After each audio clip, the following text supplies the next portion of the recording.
नमस्कार दोस्तों। तो आज हम बात करने वाले हैं राष्ट्रपति के बारे में। चूंकि हम बता दें, इस अध्याय राष्ट्रपति से संबंधित इससे पहले हमारे 2 वीडियो प्रकाशित हो चुके हैं और इस श्रृंखला का, राष्ट्रपति श्रृंखला का, हमारे यह तीसरा वीडियो है। तो आइए इस राष्ट्रपति की तीसरी श्रृंखला में हम बात करते हैं राष्ट्रपति के अधिकारों के बारे में, उनकी शक्तियों के बारे में। और आज हमारी चर्चा रहेगी राष्ट्रपति की जो शक्ति है, तो अध्यादेश जारी करने की शक्ति होती है, उस अध्यादेश जारी करने की शक्ति पर हम चर्चा करेंगे। अध्यादेश क्या होता है उसके बारे में भी हमारी चर्चा रहेगी। तो सबसे पहले बता दें, भारत का जो संविधान का जो अनुच्छेद है, अनुच्छेद 123 में इस अध्यादेश की शक्ति के बारे में चर्चा की गई है। और सबसे पहले बता दें, अध्यादेश का मतलब क्या है, जब अध्यादेश कब जारी किया जाता है उसके बारे में बता दें कि जब हमारा जो प्रमुख सदन जैसे लोकसभा है, लोकसभा जब विघटित रहती है, जब उसका सत्र नहीं रहता है, उस समय राष्ट्रपति के पास अध्यादेश जारी करने की शक्ति होती है। क्योंकि लोकसभा कब विघटित होती है इसके बारे में बताना है कि हर 5 साल के पश्चात, चूंकि एक सरकार का लोकसभा का काल 5 वर्ष का होता है, उसके पश्चात लोकसभा विघटित रहती है। इसके अलावा प्रत्येक साल में 3 सत्र होते हैं। एक साल में 3 सत्र होते हैं। पहला सत्र होता है बजट सत्र, होता है। दूसरा सत्र होता है मानसून सत्र और तीसरा सत्र होता है शीतकालीन सत्र। तो हमारी जो लोकसभा है उसके 3 सत्र होते हैं। इन तीनों सत्रों में चूंकि जो पहला सत्र है यह फरवरी से शुरू होता है और फरवरी और मार्च केवल 2 महीने यह सत्र चलता है। इसके पश्चात एक महीने के पश्चात, अप्रैल के पश्चात मई से मानसून सत्र शुरू होता है और मई, जून और जुलाई तक यह मानसून सत्र चलता है। इसके अलावा जो अगस्त जो खाली रहता है, इसके पश्चात सितंबर, अक्टूबर, नवंबर, सितंबर से दिसंबर के बीच में जो हमारा शीतकालीन सत्र रहता है। तो इस प्रकार से इन तीनों सत्रों के अंतर्गत जो हमारी लोकसभा होती है वह बैठक करती है। वह इन महीनों के बीच में अपनी जो कार्रवाइयां हैं वह कार्य करती है। इन्हीं सत्रों में भारत की जो लोकसभा है, उस संसद है, उसमें बिल पारित किए जाते हैं। चूंकि फरवरी और मार्च के पहले जो जनवरी महीना है, वो उस समय संसद नहीं बैठती है, अर्थात लोकसभा सत्र अवसान की स्थिति में रहती है। तो उस समय अध्यादेश जारी किया जाता है और यह अध्यादेश राष्ट्रपति के द्वारा जारी किया जाता है। इसी प्रकार से मानसून सत्र के पहले जो 1 माह का समय मिलता है, मार्च के बाद जो अप्रैल का समय मिलता है, उस स्थिति में उस मानसून सत्र के पहले राष्ट्रपति को अध्यादेश जारी करने की शक्तियां दी गई हैं और यह शक्तियां केवल राष्ट्रपति को दी गई हैं। इसके अलावा किसी अन्य व्यक्ति को यह शक्तियां नहीं दी गई हैं। और चूंकि अध्यादेश की जो शक्ति जो कि राष्ट्रपति को यह शक्ति प्रदान की गई है, इसके बारे में हम बता दें कि जिस प्रकार से हमारी संसद है, कोई कानून बनाती है, जो अधिनियम पारित करती है। क्योंकि कोई भी अधिनियम बनने के लिए संसद के दोनों सदनों की आवश्यकता होती है, यानी लोकसभा के द्वारा उसे पास किया जाना आवश्यक होता है, उसी प्रकार राज्यसभा के द्वारा पारित किया जाना होता है। परंतु जब लोकसभा विघटित होती है तो केवल राज्यसभा ही उस स्थिति में केवल रहती है, क्योंकि राज्यसभा एक स्थायी सदन है। परंतु और इसी स्थिति में राष्ट्रपति अध्यादेश जारी करता है और यह अध्यादेश जारी करने की शक्ति उन विषयों पर होती है जिन पर कानून बनाने की शक्ति संसद के पास होती है। यानी जो संसद का क्षेत्राधिकार होता है, संसद की जो शक्तियां होती हैं, उस स्थिति में जो संसद की कानून बनाने की शक्ति उस स्थिति में राष्ट्रपति को प्राप्त की जाती है। इस शक्ति को अध्यादेश बनाने की शक्ति कहते हैं और इसी शक्ति का प्रयोग राष्ट्रपति के द्वारा सत्र अवसान की स्थिति में किया जाता है। और जब यह हमारी संसद अपनी कार्यावस्था में अपनी जो कार्य प्रक्रिया है उसमें नहीं रहती है, तो इस स्थिति में राष्ट्रपति की भूमिका प्रमुख बन जाती है। तो सबसे पहले हम बता दें कि जो अध्यादेश जारी करने की शक्ति है, वह राष्ट्रपति की शक्ति केवल न्यायालय के द्वारा जो हमारा न्यायालय है उसके द्वारा ही उसमें चुनौती दी जा सकती है। इसके पहले यह नियम था कि उस पर प्रश्न प्रश्न नहीं उठाया जा सकता था, परंतु चूंकि 44वां संविधान संशोधन 1978 में हुआ था, उसके माध्यम से यह प्रावधान कर दिया गया था कि जो हमारा न्यायालय है उसको राष्ट्रपति के द्वारा जो अध्यादेश जारी किया जाता है उसको चुनौती देने की, उसको समीक्षा करने की शक्तियां दी गई थी।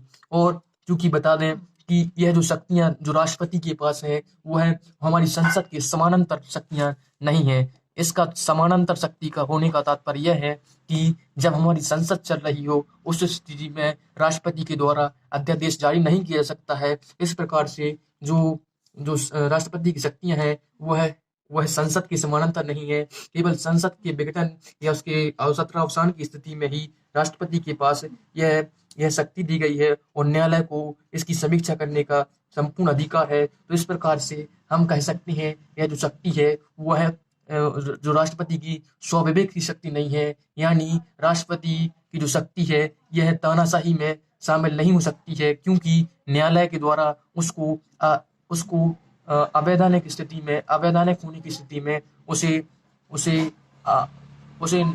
समाप्त किया जा सकता है। तो इस प्रकार से जो हमने अध्यादेश की शक्ति के बारे में बात कर रहे हैं, तो यह इस शक्ति की कुछ सीमाएं हैं, उनके बारे में उस विशेषताएं हैं उसके बारे में हम चर्चा करते हैं कि अध्यादेश जो राष्ट्रपति के द्वारा अध्यादेश जारी किया जाता है वह केवल उन्हीं विषयों पर किया जाता है जो कि संसद के होते हैं। यानी यदि किसी राज्य विधानसभा के जो अधिकार है वह नहीं छीने जा सकते हैं। यानी यदि जैसे मान के चलिए खनन का मुद्दा राज्य सूची का मुद्दा है, तो खनन से संबंधित संसद की जो शक्तियां हैं, खनन से संबंधित नियम संसद नहीं बना सकती है। इसलिए राष्ट्रपति को खनन से संबंधित कोई भी अध्यादेश जारी करने का अधिकार नहीं है। इसी प्रकार से राज्य विधानसभा का हिस्सा है, राज्य विधायिका के पास कृषि से संबंधित शक्तियां हैं, तो केवल उन्हीं संसद कृषि से संबंधित नियम नहीं बना सकती है और राष्ट्रपति भी वही उसका ही पालन करता है। इसके अलावा जैसे मान चलिए सिंचाई, चूंकि अभी जो कृषि का मुद्दा है वह समवर्ती सूची में आ चुका है, तो इससे संबंधित संसद भी कानून बना सकती है, राष्ट्रपति भी कानून बना सकता है, राज्य विधानसभा भी कानून बना सकती है।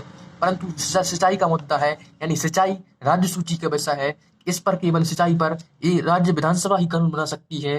तो संसद सिंचाई से संबंधित किसी मुद्दे पर कानून नहीं बना सकती है और राष्ट्रपति भी इस पर अध्यादेश जारी नहीं कर सकता। इस प्रकार कहने का तात्पर्य यह है कि जिन मुद्दों पर संसद कानून बना सकती है, जिन विषयों पर संसद के पास कानून बनाने की शक्ति है, उन्हीं मुद्दों पर राष्ट्रपति के पास अध्यादेश जारी करने की शक्ति है। परंतु यह शक्ति उस स्थिति में नहीं है जब लोकसभा और राज्यसभा अपने कार्य कर रही हो, यानी लोकसभा और राज्यसभा का अब सत्र चल रहा हो, उस स्थिति में नहीं है, यानी संसद की समानांतर शक्ति नहीं है। इसके अलावा जो अध्यादेश है उस पर वही सीमाएं स्थापित होती हैं, वही सीमाएं होती हैं जो कि संसद के कानून के माध्यम से होती हैं, कानून पर होती है। क्योंकि यदि संसद द्वारा कोई कानून बनाया जाएगा और यदि वह मूल अधिकार जो कि हमारे मूल अधिकार है उससे मेल नहीं खाएगा, तो जब न्यायालय में जाएगा मुद्दा तो न्यायालय के द्वारा नष्ट कर दिया जाएगा। तो इसी प्रकार से जो संसद के द्वारा यदि मूल अधिकारों को हानि नहीं पहुंचाई जा सकती है, उसी प्रकार से राष्ट्रपति के जो अध्यादेश है वह भी अध्यादेश के माध्यम से इस प्रकार का कोई कानून नहीं बना सकता है कि उस मूल अधिकारों को नष्ट कर दिया जाए। तो यह सीमाएं ही राष्ट्रपति के अध्यादेश पर होती हैं। इसके अलावा राष्ट्रपति के अध्यादेश पर यह सीमा होती है कि जो राष्ट्रपति चूंकि कार्यकारी प्रमुख होता है, यानी वह उसका कार्य कानून बनाना उसका कार्य नहीं है। इसलिए जैसे मान चलिए राष्ट्रपति ने अध्यादेश जारी किया है तो लोकसभा विघटित रहती है, उस समय किया गया है। परंतु जब लोकसभा बैठेगी, यानी तो केवल 6 हफ्तों का टाइम दिया जाएगा और 6 हफ्तों के अंदर ही जो कानून जो अध्यादेश जारी किया गया था उसको लोकसभा और राज्यसभा दोनों से सहमति लेनी होगी। यानी यदि इन दोनों से सहमति अध्यादेश पर नहीं ली जाएगी तो यह कानून समाप्त हो जाएगा। जैसे उदाहरण के लिए मान के चलिए, जो कृषि से संबंधित अभी वर्तमान में विधेयक आया है जिस पर बहुत ही हंगामा मचा हुआ है, इसको पहले अध्यादेश के माध्यम से उस समय लाया गया था जब संसद का सत्र कार्य नहीं कर रहा था। उस समय यह कृषि विधेयक लाया गया था और 6 हफ्तों के भीतर, यानी 6 हफ्तों के भीतर जब लोकसभा अपने अपने कार्यकाल में उपस्थित हुई तो 6 हफ्तों के भीतर कृषि विधेयक को पुनः संसद में पेश किया गया। तो इस प्रकार से और संसद के द्वारा सहमति मिली, तभी वह कृषि विधेयक अधिनियम बन पाया है। इस प्रकार से अध्यादेश की जो शक्ति है राष्ट्रपति के पास, वो अल्पकालिक शक्ति है, वह कुछ समय के लिए शक्ति है, यानी उसका टाइम पीरियड केवल 6 हफ्तों का है और 6 हफ्ते की 6 हफ्ते 6 माह और 6 हफ्ते तो यहाँ पर बता दिया है। इसके अलावा 6 माह की अवधि भी इसमें जोड़ दी जाती है। 6 माह का तात्पर्य होता है कि यदि हमारे जो कि हमारा जो जो सत्र होते हैं, जो 3 सत्र होते हैं, उन 3 सत्रों के बीच में 6 माह की, अब 6 माह से अधिक समय नहीं हो सकता है। यानी लोकसभा 6 माह से अधिक के लिए किसी भी स्थिति में विघटित नहीं हो सकती है, भंग नहीं हो सकती है। इस प्रकार से जो 6 माह होते हैं, 6 माह का तो टाइम दिया ही गया है। इसके अलावा जब लोकसभा बैठेगी उसको 6 हफ्तों के भीतर ही, 6 हफ्तों के बाद उस किसी विधेयक को जो अध्यादेश के रूप में पारित हुआ है, उसे इन दोनों सदनों से सहमति लेना अनिवार्य बन जाता है। इसके अलावा यदि यदि 6 हफ्तों के भीतर यदि किसी विधेयक को, किसी अध्यादेश को जो लागू किया था राष्ट्रपति के द्वारा, यदि लोकसभा राज्यसभा द्वारा पारित नहीं किया जाता है, वह नष्ट हो जाता है और समाप्त हो जाता है। इसके अलावा इससे पहले 6 हफ्तों के पहले भी किसी विधेयक को लोकसभा राज्यसभा स्वयं रूप से स्वनिर्मोलन से नष्ट कर सकती है। इसके और केवल उस स्थिति में जो अध्यादेश के माध्यम से जो कार्य किए गए हैं, जैसे मान चलिए कृषि विधेयक जो अध्यादेश लाया गया था, उसमें जो कृषि विधेयक के माध्यम से जो कार्य किए गए थे वह कार्य तो प्रभावी रहेंगे। यानी यदि हमारी संसद है, यदि इस विधेयक को नष्ट कर दे, इस विधेयक को पारित ना करे, परंतु उसके कार्य तो प्रभावी रहेंगे। तो इस प्रकार से इसके अलावा जो अध्यादेश की शक्ति है वह पूर्ववर्ती भी हो सकती है। पूर्ववर्ती होने का तात्पर्य है कि यह उस स्थिति से पहले लागू किया जा सकता है, जिस स्थिति से, जैसे मान चलिए यदि अध्यादेश जारी 19 सितंबर को अध्यादेश जारी किया गया है, 19 सितंबर 2020 को अध्यादेश जारी किया गया है, तो इससे पहले, यानी यदि राष्ट्रपति चाहे तो इसे 2014 से भी लागू कर सकता है। क्योंकि कोई भी कानून होता है वह उसी तिथि से लागू होता है जिस तिथि से वह पास हुआ है, परंतु इसको पूर्ववर्ती शक्तियां दी गई है, यानी इसको किसी पहले की तिथि से भी लागू किया जा सकता है। परंतु इस अध्यादेश की जो सीमा है वह यह है कि संविधान को संशोधन करने की शक्ति इस अध्यादेश के माध्यम से राष्ट्रपति को नहीं दी गई है। संविधान में कोई भी संशोधन इस अध्यादेश के माध्यम से राष्ट्रपति नहीं कर सकता है, परंतु जो भारत के संविधान में राष्ट्रपति के पास जो अध्यादेश जारी करने की शक्ति है वह अनोखी शक्ति है, क्योंकि अमेरिका और ब्रिटेन जैसे देशों में, इतने बड़े देशों में यह शक्ति नहीं दी गई है। तो इस प्रकार से यह कहा जा सकता है कि जो हमारे संविधान में राष्ट्रपति को यह शक्ति दी गई है वह अनोखी है, और इस स्थिति में राष्ट्रपति को अधिक शक्तियां, अमेरिका के राष्ट्रपति से अधिक शक्तियां प्राप्त हो जाती हैं। परंतु वास्तविकता में जो राष्ट्रपति अध्यादेश जारी करता है वह मंत्रिमंडल की सलाह पर करता है, यानी प्रधानमंत्री की सलाह पर करता है और कैबिनेट की सलाह पर करता है। तो इस प्रकार से जो वास्तव में यह जो अध्यादेश जारी करने की शक्ति है वह स्वयं की शक्ति नहीं है, बल्कि क्योंकि यह अध्यादेश की जो शक्ति दी गई है, यह इस शक्ति का राष्ट्रपति के द्वारा कई बार दुरुपयोग भी किया जा सकता है, क्योंकि यह जो शक्ति दी गई है इसके तहत, चूंकि जब 1987 में एक मामला सर्वोच्च न्यायालय में आया था, डीसी बांधवा मामला बनाम बिहार सरकार।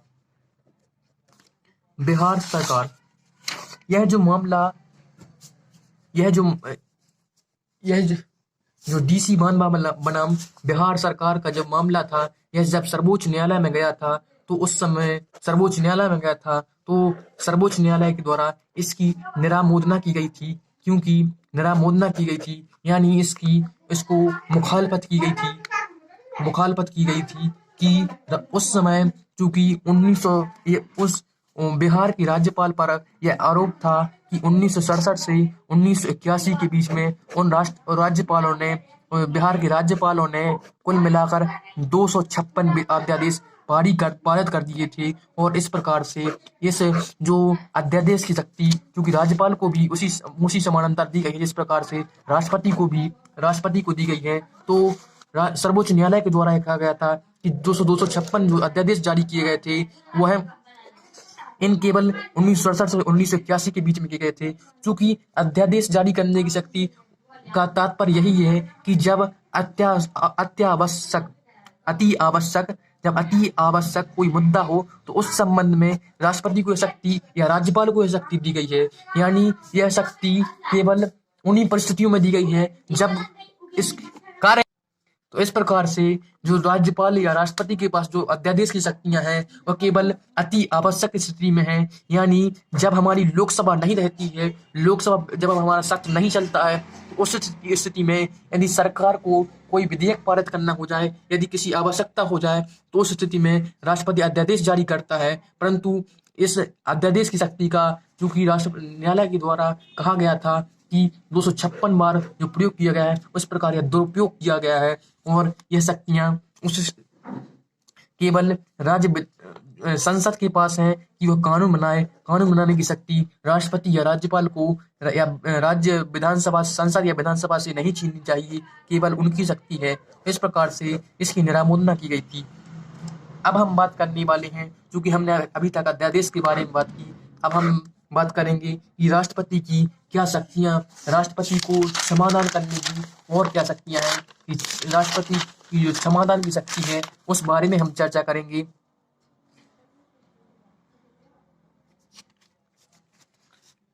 राष्ट्रपति की क्षमादान की शक्ति। क्षमादान राष्ट्रपति को अनुच्छेद 72 है। अनुच्छेद 72 के अनुसार राष्ट्रपति को क्षमादान करने की शक्ति दी गई है। यानी 3 राष्ट्रपति किसी जो व्यक्ति जिसको फांसी की सजा दी गई है या किसी अन्य दंड दिया है, यदि राष्ट्रपति की नज़र में राष्ट्रपति को लगता है कि यह सजा दी गई है, वह उसे कठोर सजा दी गई है, तो उस स्थिति में राष्ट्रपति इस सजा को बदल सकता है। उसे क्षमा करने का अधिकार राष्ट्रपति को दिया गया है। यानी न्याय की शक्ति राष्ट्रपति को दी गई है। क्योंकि न्याय करने का कर तो सर्वोच्च न्यायालय का है, परंतु ऐसा माना जाता है, ऐसा कहा जाता है कि जो शक्ति दी गई है वह इसलिए दी गई है यदि सर्वोच्च न्यायालय के द्वारा कोई भूल चूक हो जाए तो उस भूल चूक को राष्ट्रपति के द्वारा सुधारा जा सके। तो यह शक्ति दी गई है, यह अनुच्छेद 72 के अनुसार दी गई है। यह जो शक्ति राष्ट्रपति को दी गई है वह 3 परिस्थितियों प्रयोग करता है। यानी यदि संघ की विधि के द्वारा कोई अपराध के लिए दंड दिया गया है, संघ की विधि यानी यदि सर्वोच्च न्यायालय के द्वारा यदि कोई अपराध दिया गया है तो उस स्थिति में राष्ट्रपति के द्वारा यह क्षमादान करने की शक्ति है। इसके अलावा दूसरी बात यहाँ पर यह है कि जो सैन्य न्यायालय होते हैं, यदि सैन्य न्यायालय के द्वारा कोई दंड दिया गया है यह तो उस स्थिति में राष्ट्रपति को क्षमादान करने की शक्ति है। इसके अलावा तीसरी स्थिति यही है कि यदि दंड का स्वरूप मृत्यु दंड दिया गया हो, दंड का स्वरूप यदि मृत्यु दंड हो, तो उस स्थिति में राष्ट्रपति के पास यह अधिकार है कि वह क्षमादान करने की शक्ति का प्रयोग कर सकता है। तो इस जो क्षमादान की शक्ति को राष्ट्रपति को देने का प्रमुख जो भारत के संविधानविदों ने यह कारण बताया है कि यदि किसी प्रकार की सर्वोच्च न्यायालय के द्वारा यदि न्याय गलती हो जाए तो उस स्थिति में इसके द्वारा सुधार किया जा सकता है। इसके अलावा यदि किसी व्यक्ति को कड़ा दंड दे दिया गया है, बहुत कड़ा दंड दे दिया गया है, तो उस स्थिति में भी सुधार की गुंजाइश राष्ट्रपति के माध्यम से की जा सकती है। अब हम बात करते हैं कि राष्ट्रपति क्षमादान की शक्ति है वह किस तरीके से क्षमादान करता है, उसकी हम चर्चा करेंगे। तो राष्ट्रपति की क्षमादान जो शक्ति है उसमें कुछ बातें प्रमुख बातें हैं। सबसे पहली बात है कि क्षमा। यानी क्षमा करने का तात्पर्य यह है कि राष्ट्रपति ने यदि किसी व्यक्ति को क्षमा कर दिया है तो वह सभी दोषों से मुक्त हो चुका है, यानी उसको किसी प्रकार का दंड नहीं दिया जाएगा, उसने क्षमा कर दिया गया है, राष्ट्रपति के द्वारा संपूर्ण रूप से क्षमा कर दिया गया है, यानी उसे कोई भी दंड नहीं दिया जाएगा, उसे जो बंदी था उसको रिलीज कर दिया, उसको छोड़ दिया जाएगा। तो क्षमा।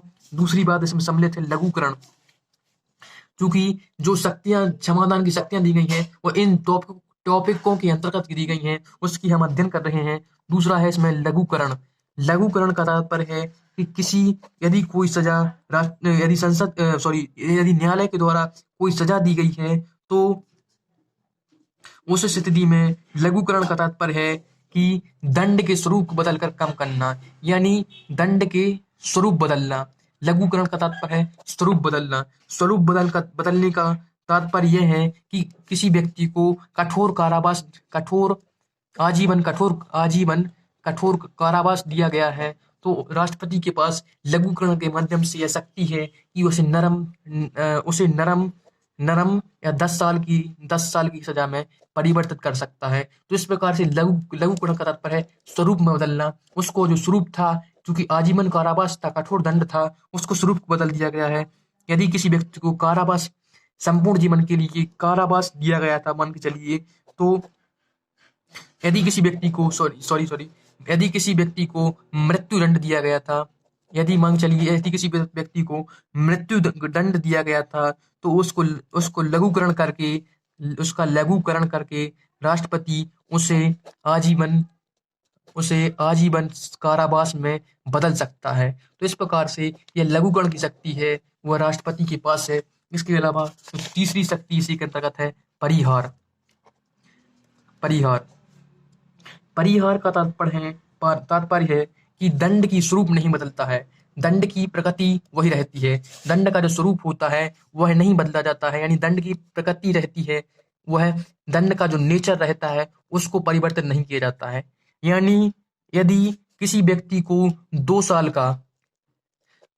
का कठोर कारावास दिया गया है, तो राष्ट्रपति के द्वारा इस परिहार के माध्यम से यह किया जा सकता है कि उसको 1 साल के कठोर कारावास में ही बदला जाएगा, यानी कठोरता बराबर रहेगी, यानी उसकी प्रकृति रहेगी, जो उसका नेचर रहेगा उसमें बदलाव नहीं किया जाएगा, परंतु इसके द्वारा उस व्यक्ति को राहत प्रदान जरूर की जाएगी।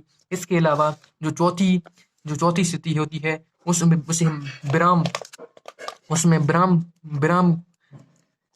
विराम कहा जाता है, यानी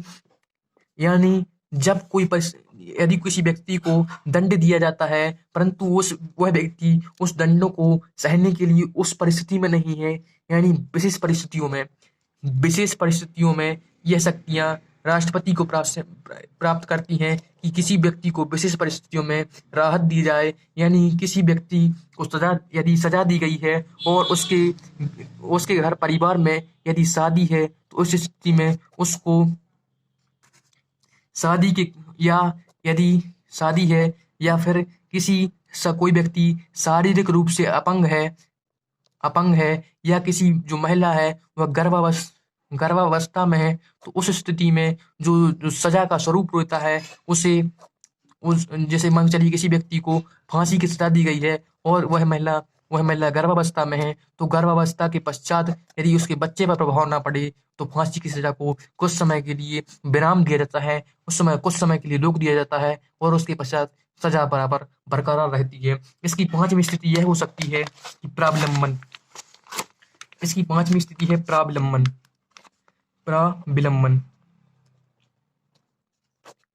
यह जो प्राविलंबन की शक्ति दी गई है वो उसका उद्देश्य है कि यह शक्ति विशेषकर मृत्यु दंड के मामले में प्रयुक्त करने के रूप में की जाती है, यानी इसका उद्देश्य है कि किसी व्यक्ति को क्षमा करना, यानी दंड के स्वरूप में परिवर्तन की याचना के लिए समय देना, यानी प्राविलंबन का उद्देश्य मृत्यु दंड के मामले में उसको समय देना। यानी यदि किसी व्यक्ति को 23 तारीख को मृत्यु दंड दिया जाना है तो उसको थोड़ा समय देकर उस 25 तारीख करना, यानी कुछ समय देना ताकि वह अपनी बात रख सके, यानी इसको क्षमा याचना करने के लिए या कुछ अन्य कार्यों के लिए समय को प्रदान करने के लिए प्राविलंबन दिया जाता है। और इसके अलावा राष्ट्रपति को जो क्षमादान करने की शक्तियां दी गई हैं, इसके अलावा भारत में प्रत्येक राज्यों के राज्यपाल को भी अनुच्छेद 161 के माध्यम से यही शक्तियां दी गई हैं, परंतु 161 के द्वारा राज्यपाल को भी क्षमादान करने की शक्ति प्राप्त है। परंतु जो राज्यपाल है परंतु राज्यपाल राज्यपाल और राष्ट्रपति को जो दी गई शक्तियां हैं, उन शक्तियों में अंतर पाया जाता है। यानी राष्ट्रपति के पास भी वही शक्तियां हैं क्षमादान की, और राज्यपाल के पास भी वही शक्तियां हैं, परंतु उस कुछ परिस्थितियों में अंतर पाया जाता है। यानी यदि यदि मामला सैन्य न्यायालय के मामलों से संबंधित है, यानी सैन्य न्यायालय के द्वारा किसी व्यक्ति को दंड दिया गया है, तो केवल राष्ट्रपति के पास अधिकार है कि वह इसे क्षमा कर दे, परंतु राज्यपाल के पास इस संबंध में अधिकार नहीं है। इसके अलावा जो मृत्युदंड होता है, मृत्युदंड को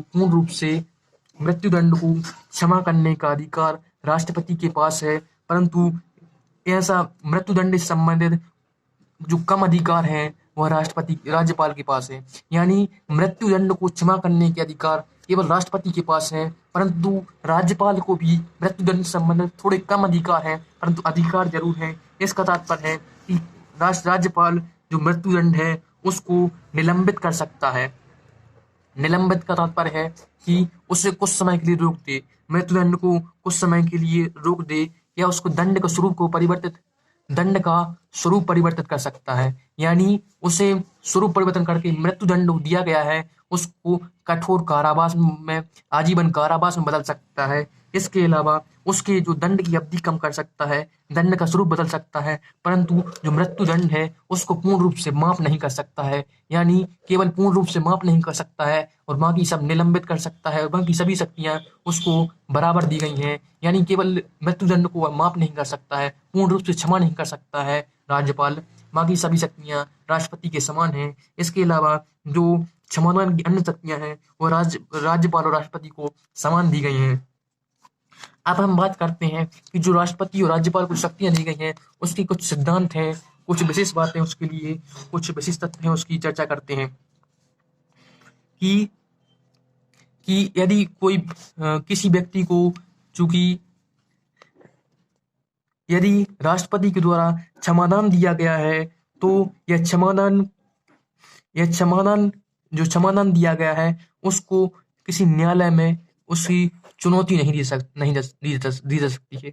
यानी यह नहीं कहा जा सकता है कि राष्ट्रपति ने किसी व्यक्ति को जो क्षमादान किया है वह भेदभाव के स्वरूप में किया है।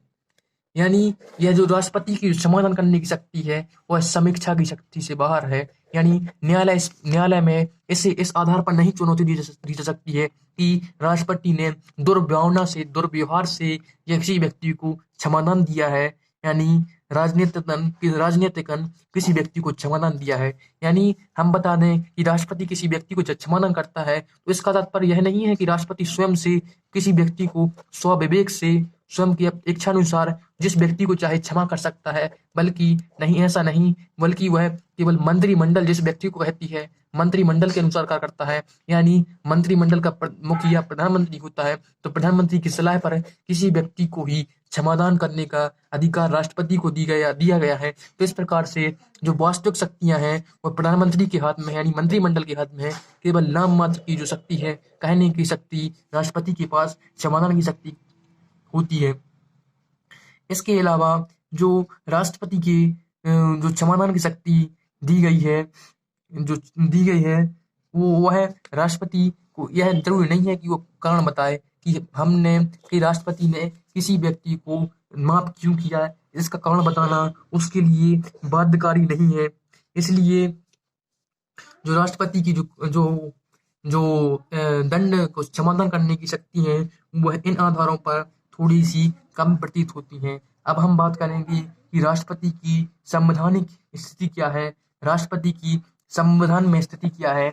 यानी क्या वाकई में राष्ट्रपति हमारे देश का मुखिया होता है, या राष्ट्रपति को जो शक्तियां दी गई हैं वह केवल क्या वास्तविक शक्तियां हैं। तो हम इसके लिए हमें समझना होगा कि भारत में जो कार्यपालिका है वह कार्यपालिका का नाम मात्र का प्रमुख, जैसा कि हम चर्चा कर चुके हैं कि नाम मात्र का प्रमुख राष्ट्रपति केवल नाम मात्र का प्रमुख होता है, वास्तविक प्रमुख तो प्रधानमंत्री ही होता है। यानी केवल प्रधानमंत्री की सरकार का मुखिया होता है, परंतु जो राष्ट्र है, राष्ट्र का पिता, राष्ट्र का मुखिया हमारा राष्ट्रपति होता है, परंतु जो सरकार है, हमारी जो सरकार होती है, सरकार का प्रमुख प्रधानमंत्री, वास्तविक प्रमुख प्रधानमंत्री होता है, परंतु जो नाम मात्र का प्रमुख राष्ट्रपति होता है। इस स्थिति में अनुच्छेद 53 कहता है कि अनुच्छेद 53 में कहा गया है कि राष्ट्रपति की जो कार्यपालिका है उसकी शक्ति राष्ट्रपति में निहित होगी और संविधान के अनुसार वह अपने अधिकारियों की सहायता से कार्य करेगा। यानी अनुच्छेद 53 में कहा गया है कि राष्ट्रपति कार्यपालिका का प्रमुख होगा, वह और अपने अधिकारियों यानी मंत्रिमंडल की सहायता से काम करेगा। इसके अलावा अनुच्छेद 74 में यह भी कहा गया है कि राष्ट्रपति जो भी कार्य करेगा वह केवल मंत्री परिषद है उसकी सलाह से करेगा और उसके अलावा किसी व्यक्ति की सलाह नहीं लेगा। यानी जो राष्ट्रपति के द्वारा जितने भी कार्य किए जाते हैं वह स्वयं के द्वारा नहीं बल्कि मंत्री परिषद के माध्यम से किए जाते हैं। इसके अलावा जो अनुच्छेद 75 है उसमें भी जो मंत्री परिषद है वह लोकसभा कहा गया है कि लोकसभा के प्रति जिम्मेदार होती है। यानी जब सरकार का जब लोकसभा में बहुमत नहीं रह जाता है तो उस स्थिति में सरकार हट जाती है। उसकी यह जो संसदीय व्यवस्था की यह प्रमुख नींव है। परंतु 42वां संविधान संशोधन 1976 में जब इंदिरा गांधी की सरकार थी उनके द्वारा किया गया था, तो उनके माध्यम से यह कहा गया था कि राष्ट्रपति केवल मंत्री परिषद की सहायता से कार्य करेगा। यानी इसका तात्पर्य है कि मंत्री परिषद जो कह देगी राष्ट्रपति के द्वारा कर दिया जाएगा। परंतु 44वें संविधान संशोधन 1978 के द्वारा जनता पार्टी की सरकार उस समय आ गई थी, तो उस सरकार के द्वारा कहा गया कि राष्ट्रपति को थोड़ी सी शक्ति यह प्राप्त होगी कि राष्ट्रपति केवल एक बार के लिए मंत्री परिषद से यह कह सकता है कि आप अपने निर्णय पर विचार कीजिए। मान के चलिए यदि मंत्री परिषद ने राष्ट्रपति को कोई सलाह दी है और तो राष्ट्रपति इस सलाह के लिए या इस जो कहा है उसके लिए एक बार यह कह सकता है कि मंत्री परिषद से यह कह सकता है कि आप अपनी बात पर विचार कीजिए। परंतु यदि मंत्री परिषद पुनः उसी बात को राष्ट्रपति के समक्ष रख दे तो राष्ट्रपति उस बात को मानने के लिए बाध्य हो जाता है। तो इस प्रकार से राष्ट्रपति के पास केवल एक बार पुनर्विचार को कहने की अनुमति है।